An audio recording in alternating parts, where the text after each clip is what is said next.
Il te parle. Il vit en nous par son esprit. Je ne vous laisserai pas orphelin, je vous enverrai le Saint-Esprit. Vous n'aurez aucune prophétie qui peut être donnée qui est contraire à ce qui est dans la Bible. C'est pour que vous puissiez louer et proclamer et dire oui et vous aligner avec ce que Dieu a prévu. Un avertissement a été donné pour rappeler au corps de Christ que nous ne devrions pas être comme Ézéchias dans 2 Rois 20, 19 qui a dit qui a dit « Au moins j'aurai la paix et la sécurité pendant ma vie ». Nous devons être prêts à nous lever pour la génération suivante et pas se contenter de notre confort. De plus, nous devons croire aux rêves de la prochaine génération et les aider. La question suivante nous est venue de la part de Dieu. Et si le père de Joseph avait cru en ses rêves, peut-être qu'Israël n'aurait pas eu à vivre tout ce qu'ils avaient vécu. Croyez en ce que Dieu a déposé dans la prochaine génération. La phase numéro 10, croyez le meilleur, mais préparez-vous au pire, nous a été donnée. En cette saison de conflits, de troubles, croyez aux promesses de Dieu. Cependant, sachez ce que vous croyez et soyez prêts à le défendre. Certaines régions qui ont rejeté Dieu connaîtront plus de pénuries et de manques. Cherchez le Seigneur pour ce qu'il a à vous, dire en ce moment. Se préparer au pire peut inclure une dimension de survie. Si les secousses affectent les conditions, par exemple météorologiques, soyez prêts. Des avertissements ont été émis aussi concernant des phénomènes météorologiques violents affectant la terre et cela est déjà en train de se produire. Rappelez-vous que Dieu a pris soin de son peuple même dans Goshen. Quoi qu'il se passe, Dieu sera avec vous. Bien sûr, ces paroles sont données aux chrétiens du monde entier, d'accord ? Les Écritures nous exhortent à racheter le temps parce que les jours sont mauvais. Satan, à travers ses nombreuses voies, a fait perdre à beaucoup la vision, l'espoir et le rêve que Dieu leur avait donné. Dieu vous aidera à rattraper le terrain perdu sur le calendrier retardé de l'accomplissement des promesses. Faites une liste des choses que Satan vous a volées afin que vous puissiez tout récupérer. Il y aura un remboursement surnaturel de la part de Dieu au double. Croyez que Dieu vous sortira de la dette alors que vous êtes préparés pour l'avenir. Attendez-vous au double comme Ésaïe 61 au verset 7 le dit. La louange va être une clé. Dans 2 Chroniques 20 au verset 22, lorsque le peuple adore, le Seigneur dresse une embuscade contre l'ennemi. L'adoration et la louange sont également des portes vers la révélation. Des événements dans des stades se produiront dans le monde entier alors que nous verrons une louange collective. Vous verrez de plus en plus de rassemblements de louanges au niveau des stades. Il y en a déjà beaucoup aux États-Unis et au Brésil. Il y a des forteresses qui existent depuis longtemps dans certaines nations que seule la louange collective va pouvoir briser. Des temps d'adoration prolongés entre chrétiens auront également lieu lorsque des leaders de louange vont décider de s'unir et non plus de se faire la compétition. L'adoration est une clé majeure au réveil. Juge 5, 12 décrit Déborah exhortant Barak à se réveiller et à guider ses captifs. L'adoration et la louange sont également des portes ouvertes à la révélation. Un aspect important de cette saison est d'adorer et de déclarer sa majesté. Le Seigneur nous a montré l'importance de le faire dans des zones rurales en particulier. Vous verrez dans certains endroits du monde une augmentation du bétail, des minéraux et de tout ce qui est agriculture parce que les simples chrétiens se seront mis à louer. Le combat spirituel et intercession pour les nations. Pendant la Seconde Guerre mondiale, il y a eu des intercesseurs au pays de Galles dirigés par Rhys Howells. Dieu leur a donné des stratégies pour savoir quoi faire pendant les batailles et même ce que l'ennemi allait faire. Le Seigneur appelle des chefs de prière pour faire à nouveau ce genre de guerre pour les nations dans la prière. Il est temps de faire un combat spirituel pour voir nos nations entrer dans le réveil et dans la réforme. Nous ne changerons pas les nations uniquement par des moyens naturels. Peuple de Dieu, mets-toi à prier. La salle de Howells, utilisée pour ces veillées de prière, s'appelait la salle bleue parce qu'elle était bleue. Et le Seigneur dit, les intercesseurs, créez des salles bleues. Vous devez vous mobiliser. Vos prières impacteront le monde. La Chine, pendant une période et pendant une saison donnée, elle va émerger. Elle va émerger comme une superpuissance. La Chine déploie ses muscles considérables sur la terre. Les manœuvres clandestines visant à déstabiliser le système bancaire vont être découvertes. Les nations doivent se dresser contre les violations des droits de l'homme que la Chine a fait, afin de mettre un frein au mal qui se fait dans cette nation. D'autres ruptures et divisions apparaîtront au sein du Parti communiste lui-même. D'autres répressions auront lieu alors que le parti cherche à consolider son pouvoir. La Chine deviendra une puissance économique majeure dans le monde d'ici 2026. Soit les États-Unis se lèveront et deviendront une nation sur le cœur de Dieu pour pouvoir faire comme un contre-pouvoir, soit la Chine deviendra un réel problème. C'est dans la balance. Nous devons prier que la Chine adopte la liberté afin qu'elle soit un bon leader mondial et pas dans la dictature. Il y aura une compétition pour la course à l'espace entre la Chine et la Russie. Taïwan. Une prière spéciale est nécessaire pour Taïwan en ce moment. Intercesseurs pour Taïwan, levez-vous. La Chine se prépare à vouloir conquérir Taïwan et à lui faire la guerre. Si la Chine n'est pas arrêtée dans son agression militaire, elle engloutira Corée, Japon, Vietnam, Philippines et les nations environnantes.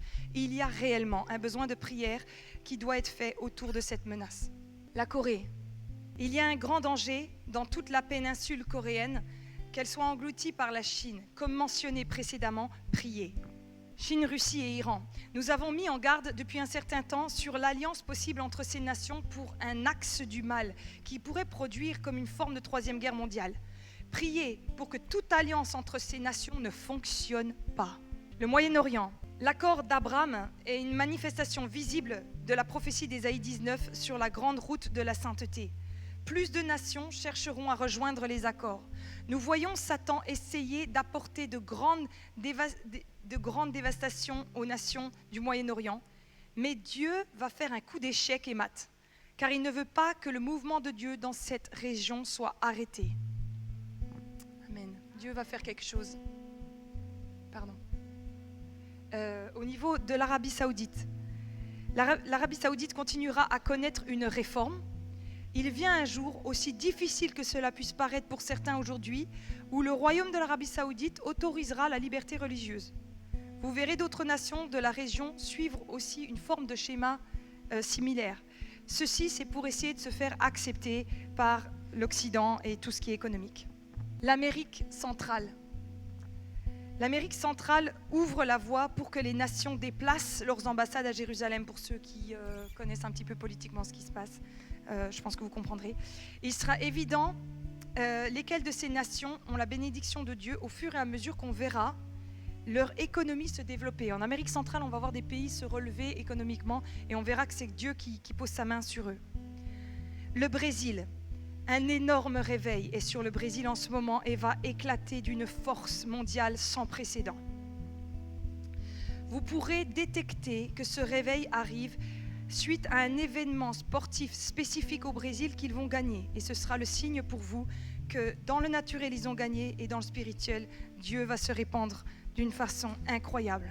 Israël. De plus en plus de nations déplaceront leurs ambassades à Jérusalem. Il y aura plus cette paix froide entre Israël et d'autres nations. Ce sera une paix froide. Il ne va pas y avoir, on ne va pas connaître en tous les cas une paix chaleureuse, mais on ne va pas non plus connaître un grand amour fou. Ce sera comme une paix froide. Ce sera plus calme. Recherchez des événements surprenants en Turquie et en Russie concernant Israël. La Turquie et la Russie sont en réflexion. Les États-Unis.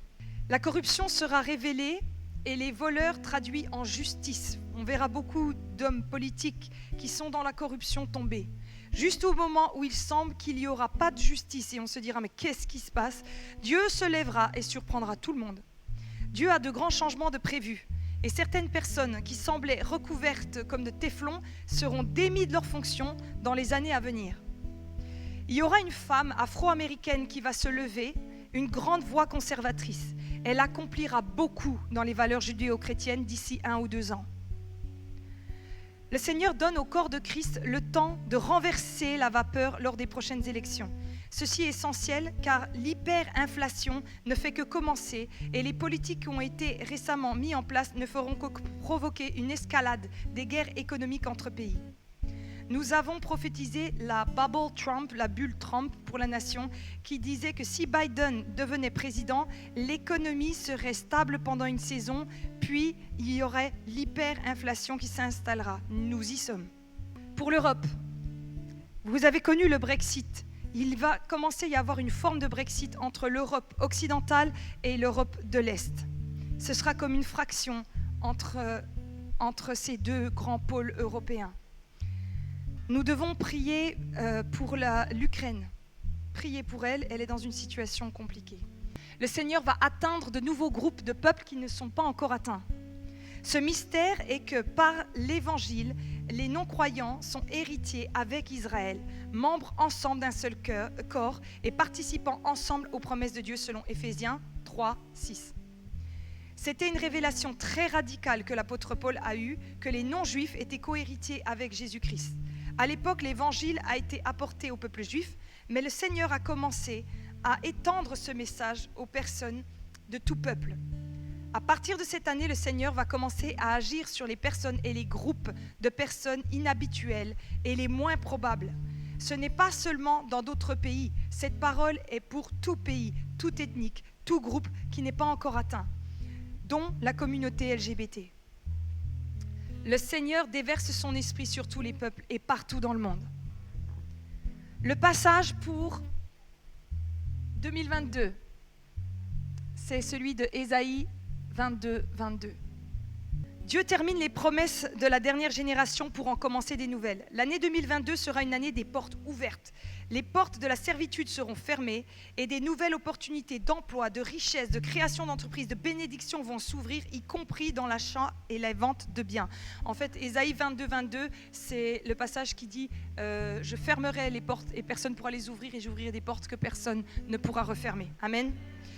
Il y avait des prophéties et des choses dont vous pensiez qu'elles se produiraient en 2020, mais elles ont été retardées. L'esprit de retard sera brisé. Et quand les bénédictions se manifesteront, elles le feront avec une double bénédiction, comme nous vous l'avons déjà dit précédemment. Les portes que Dieu va ouvrir, maintenant plus personne ne pourra les fermer. Les portes que Dieu aura fermées, plus personne ne pourra les ouvrir. En cette année de double portion, Dieu nous dit que nous ne pouvons pas nous permettre de perdre notre concentration. Si nous gardons nos yeux sur lui au milieu de toute secousse, il nous amènera individuellement et collectivement dans la saison la plus surnaturelle et miraculeuse que nous ayons jamais vécue de notre vie. Mais nous devons rester concentrés, soyez affermis en Christ afin de les recevoir. La double portion, c'est la même qu'il y a eu avec Élie et Élisée. Il y a eu une génération d'Élie et maintenant nous sommes dans la génération d'Élisée qui prend le manteau avec double bénédiction, qui se lève avec le même type de puissance et d'autorité, mais bien plus grande que notre manteau, parce que le nôtre vient du Saint-Esprit directement, qui habite en nous. Il faut se lever et mettre la double portion en route. Le nombre 22 est l'un des nombres les plus significatifs pour nous aujourd'hui. Cette année signifie alignement. Le chiffre 22, vous savez qu'on n'est pas dans la numérisation, des trucs comme ça, hein, les chrétiens, mais il y a quand même des chiffres qui veulent dire quelque chose dans la Bible, comme le chiffre 7, c'est la plénitude de Dieu, le chiffre 6, c'est l'homme. Mais le nombre 22, c'est le nombre le plus significatif qui est celui de l'alignement. Dieu est en train de tout réaligner. Amen. Nous ne devions pas adorer les nombres pour utiliser comme de l'astrologie, mais elles ont quand même une signification particulière. Le Seigneur va faire des choses extraordinaires et visibles en 2022, y compris des choses dans la nature, comme mentionné précédemment. L'alphabet hébreu est composé de 22 lettres. Le peuple juif verra que Jésus est le Messie à une grande échelle dans l'année à venir. De plus, ce sera une année de retour à la Bible, avec un nouveau accent sur les Écritures. Vous verrez de plus en plus de gens avoir envie de lire la Bible. Le nombre 22 met également l'accent sur le don et le partage. Des dons généreux se traduiront par la réalisation de nombreux projets. Les chrétiens vont comprendre qu'il faut donner et devenir généreux et contribuer à la construction de beaucoup de projets. Ceux qui ont aspiré à financer des projets verront une grande augmentation de leurs finances afin qu'ils puissent donner ce qu'ils ont à cœur pour faire avancer le royaume de Dieu. Cela comprendra des dons aux pauvres et aux mouvements et en même temps comme de grands projets. Et on contribuera, les chrétiens, au niveau national, à une forme d'éradication de la pauvreté systématique.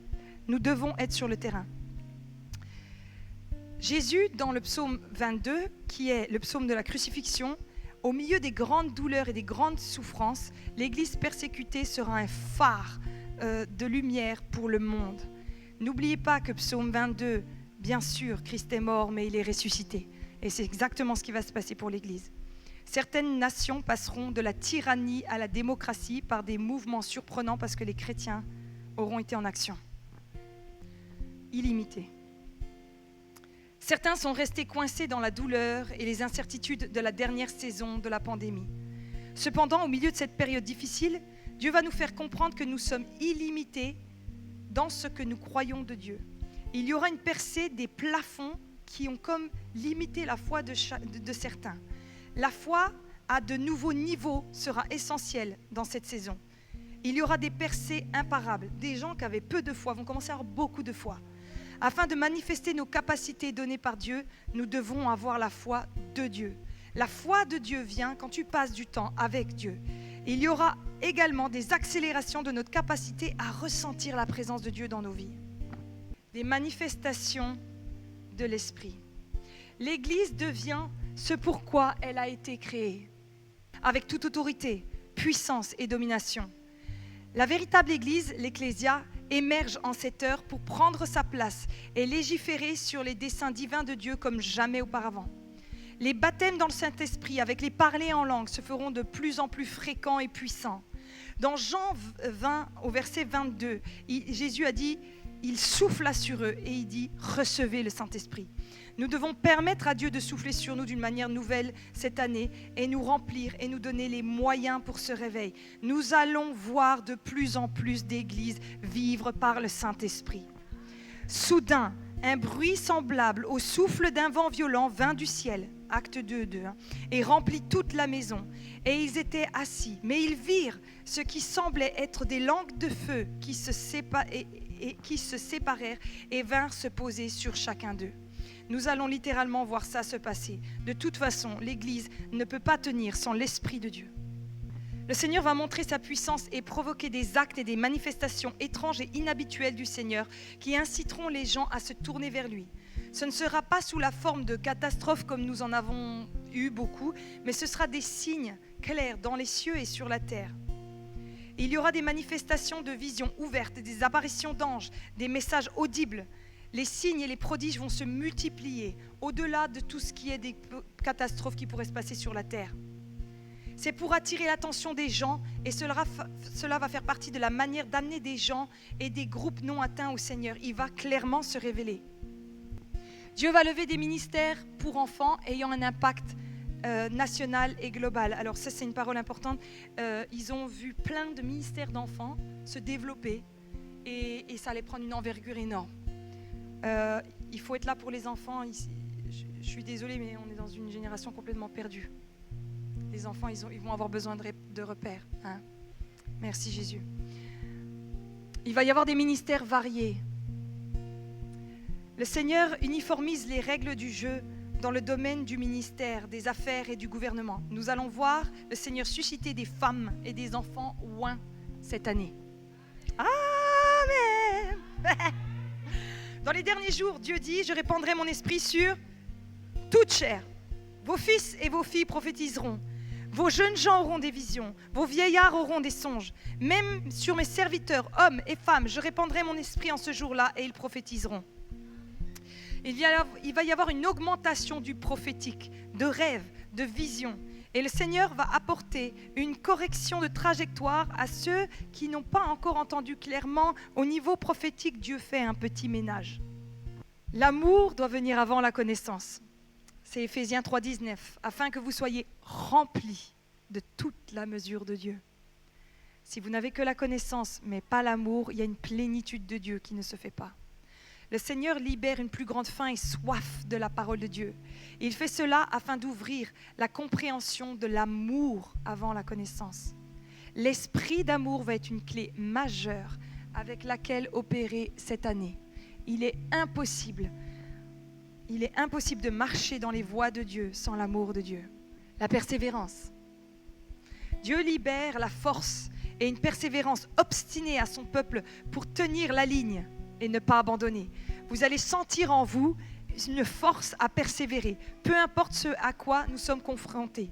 Nous devons résister face à l'ennemi en cette saison pour voir la victoire. Vous allez sentir en vous comme une détermination inébranlable. En ces temps de réforme spirituelle de l'Église, Dieu cherche des dirigeants qui n'ont pas peur de prendre position, de lutter et de ramener les nations à Dieu. Les troubles politiques et les agendas injustes ont essayé de résister au réveil, à la réforme, en faisant que les églises ne pouvaient pas se voir, en étant occupées à autre chose, masque, pas masque et tout ça. Mais Dieu fait autre chose maintenant. Nous devons nous lever et résister et garder le même message face à toute résistance croissante. Nous verrons l'apparition de réformes spirituelles et politiques qui ramèneront Dieu sur la place publique. Dans les conversations et nous repousserons de plus en plus de fausses doctrines. La persécution et la haine contre les croyants vont augmenter, oui, même en Occident, comme nous l'avons dit. Mais encore une fois, c'est cette persévérance et cette force et cette droiture qui va faire qu'on va entendre parler de vous partout, les chrétiens.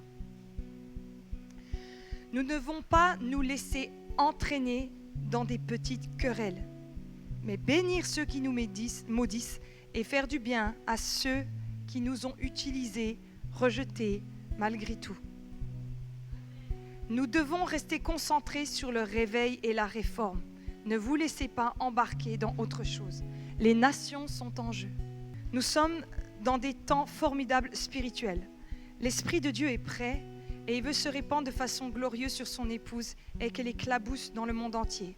Ils le verront, ce sera indéniable. Les stades vont être remplis de groupes de louanges. Le message sera annoncé partout dans le monde et les chrétiens vont se lever en politique. Bien sûr, les ténèbres sont là. Bien sûr qu'ils vont résister à ça. Mais c'est à ces moments aussi que les chrétiens y brillent encore plus dans les ténèbres. Nous sommes appelés à vivre un réveil et une réforme. Nous le répétons. Nous sommes appelés à vivre un réveil par l'Esprit et une réforme par un amour de la parole de Dieu. Amen. Amen. On remet tout ça devant Dieu. La Bible, elle dit examiner toutes choses. D'accord ? Donc vous prenez et vous mettez ça devant Dieu. Ce que j'avais à cœur pour la deuxième partie de ce culte, je ne sais pas si ça vous le fait, mais quand on entend des paroles prophétiques, moi j'aime entendre Dieu. Et parfois, là, c'est des grandes notions pour le peuple de Dieu en général dans le monde. Mais je crois qu'il n'y a rien de plus beau d'entendre Dieu pour soi. On va relouer ensemble et on va se mettre à l'écoute de Dieu. Et les personnes prophétiques, elles vont aussi donner des paroles. Parce que, vous savez, la foi, elle vient de ce qu'on entend. Et quand tu as entendu la parole de Dieu, ça crée en toi l'envie. Ça crée en toi cette faim et cette soif. Amen. Vous n'avez pas faim et soif de Dieu? Et l'Esprit de Dieu veut se répandre. Dieu a prévu des grandes choses. Le monde vit quelque chose, mais le peuple de Dieu va venir avec la puissance de Dieu et ça va vraiment faire contrepoids. Hein? Et pour cela, je veux vous encourager, on va louer Dieu ensemble.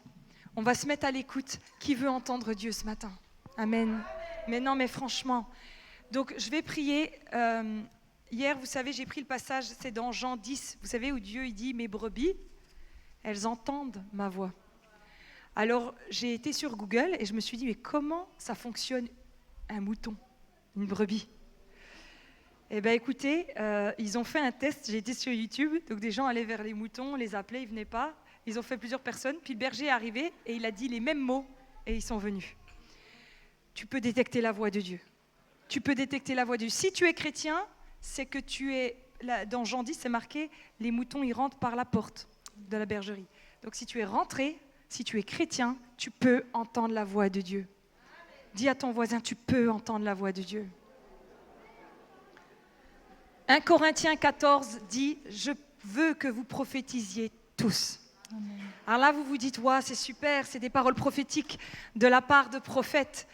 Ça, c'est un ministère prophétique, c'est-à-dire c'est des gens qui vont avoir une révélation grande pour les nations et tout, mais individuellement, tu es censé avoir une relation personnelle avec Dieu où il te parle et tu l'entends pour ta vie. Pour ta vie. Et Dieu parle. En fait, il y a de nombreux anges qui sont présents et qui sont en train de distribuer Parce que la provision de Dieu, elle est inépuisable. Ils sont en train d'apporter comme des paniers de provisions en osier. Et il y a de nombreux fruits et légumes dedans. Des céréales aussi. Et ils amènent aussi des grandes amphores, mais vraiment des très grandes amphores, remplies de vin. Et ça me parle de la croix et ça me parle de ce que Jésus a fait à la croix. Mais il y a aussi cette notion où nous devons oser puiser dans ce que Dieu nous a donné.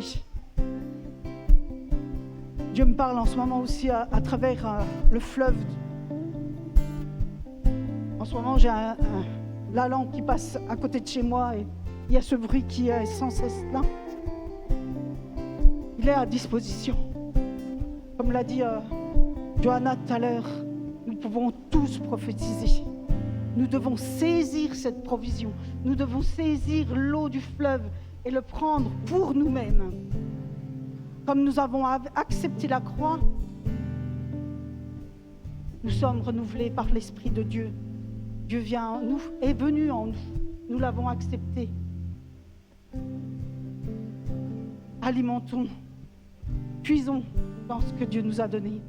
Maintenant, tu dis à ton voisin, et Dieu va parler.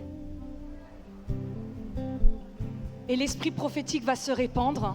Dis-le à ton voisin, sors-le de ta bouche.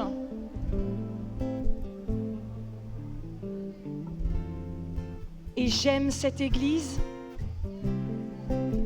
Et j'aime quand le Saint-Esprit touche les gens de cette église. Et on va le voir, ce réveil tant attendu. Et on va le voir, ce réveil tant attendu.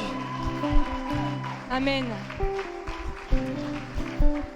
Comme la nuée de l'esprit, comme dans le désert, quand le peuple traversait le désert, et Dieu se manifestait dans cette nuée, cette colonne de feu.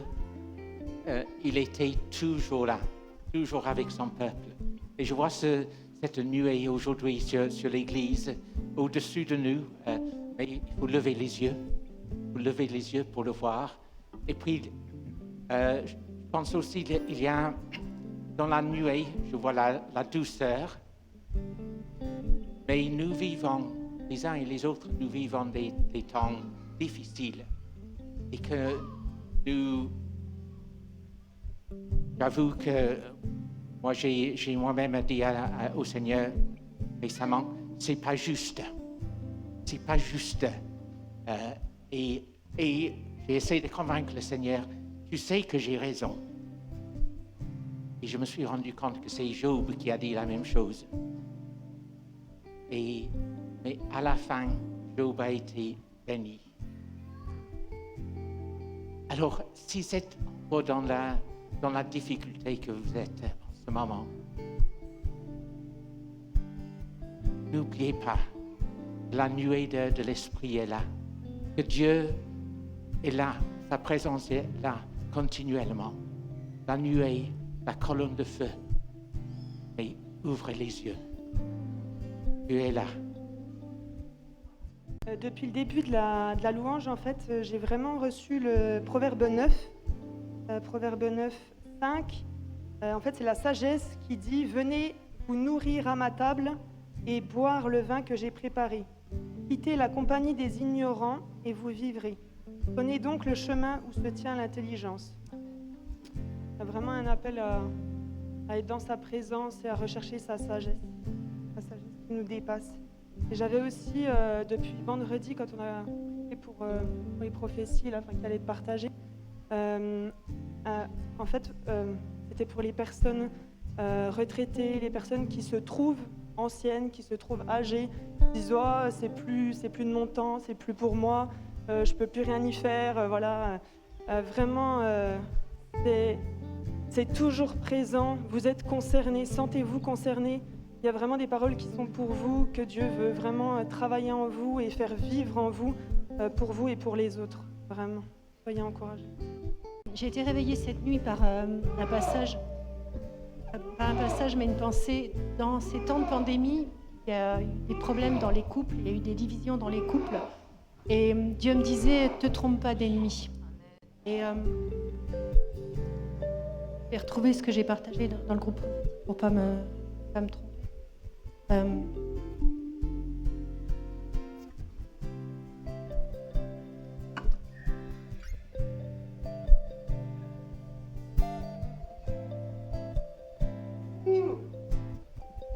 Prenez des notes à 4 heures du matin. Dieu va utiliser les femmes comme des relais antennes, comme le Saint-Esprit va leur parler directement pour donner aux hommes des modes d'action contre l'ennemi. En fait, je voyais comme si les femmes étaient des satellites que Dieu allait utiliser pour recevoir de la part du Saint-Esprit un mode d'action à transmettre à leurs conjoints. Et il y a vraiment un travail d'unité dans les familles, dans les couples que Dieu veut restaurer. Parce que le diable a brisé des choses à travers le féminisme, à travers toutes ces pensées qui ne sont pas de Dieu et à travers cette pandémie. J'ai reçu un complément de ce qu'elle a dit par rapport aux anciens. J'ai reçu la parole qui dit qu'il reconstruira le cœur des pères et des fils. Et c'est une notion de transmission aussi. Il faut ce travail d'équipe dont Joe a parlé pour que les anciens puissent transmettre aux nouvelles générations. Beaucoup de bénédictions pour les familles, bénédictions de génération en génération pour les familles et au-delà. Dieu donne ce matin à chacun. Chacun d'entre vous recevez. Et il donne au-delà dans nos familles. Il les visite ce matin là où ils sont. Il leur donne à eux aussi.